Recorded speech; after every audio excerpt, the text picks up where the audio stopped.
Hi, I'm Jerry James Stone. In today's video, I'm going to show you how to easily peel an orange. Let's get to it.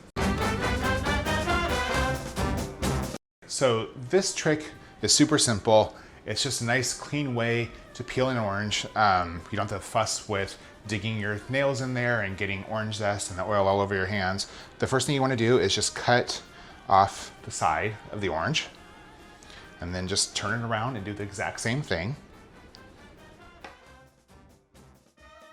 And you'll kind of have this cylinder left over. Then what you want to do is just take your knife and look for a spot where in between like two of the wedges where you can cut with the peel straight down just halfway. So just the radius of the orange.